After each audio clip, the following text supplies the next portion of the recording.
साथियों, गौतम धर्म सूत्र 16:3 की आज्ञा है कि जाति बहिष्कृत एक चांडाल सूतक के कारण अपवित्र स्त्री, मासिक धर्म वाली स्त्री, मुर्दा तथा उसको स्पर्श करने वाले लोगों से यदि किसी का स्पर्श हो जाए तो वह सचैल वस्त्रों सहित स्नान से पवित्र हो सकेगा।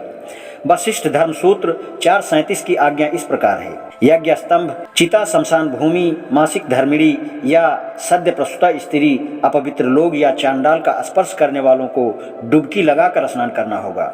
बौद्धयन वशिष्ठ से सहमत है क्योंकि उसके धर्म सूत्र सवाल 1 अध्याय 5 खंड 6 श्लोक 5 का भी कहना है। अपवित्र स्थान पर लगा हुआ वृक्ष, चिता, यज्ञ स्तंभ, चांडाल तथा वेद बेचने वाले का यदि कोई ब्राह्मण स्पर्श करेगा तो उसे सचैल स्नान करना होगा। मनुस्मृति के नियम इस प्रकार हैं। जब ब्राह्मण किसी चांडाल, किसी रजस्वला स्त्री, किसी पतित, किसी प्रसूता, किसी शव या जिसने शव का स्पर्श किया हो ऐसे किसी का स्पर्श करता है तो वह स्नान करने से शुद्ध होता है। कुत्तों द्वारा मारे गए पशु का मांस, किसी अन्य मांसाहारी पशु द्वारा मारे गए प्राणी का मांस या चांडाल द्वारा मारे गए प्राणी का मांस अपवित्र होता है।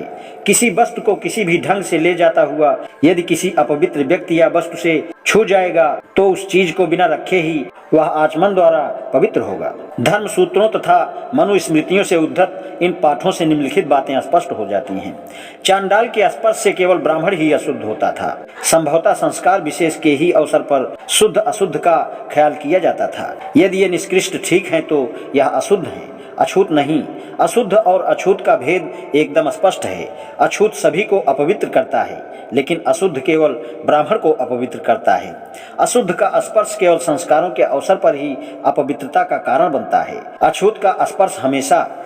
एक और तर्क है जिसका उल्लेख अभी तक नहीं किया गया है। इससे यह विचार हमेशा असिद्ध हो जाता है कि धर्म सूत्रों में जिन जातियों के नाम आए हैं वे अछूत थीं।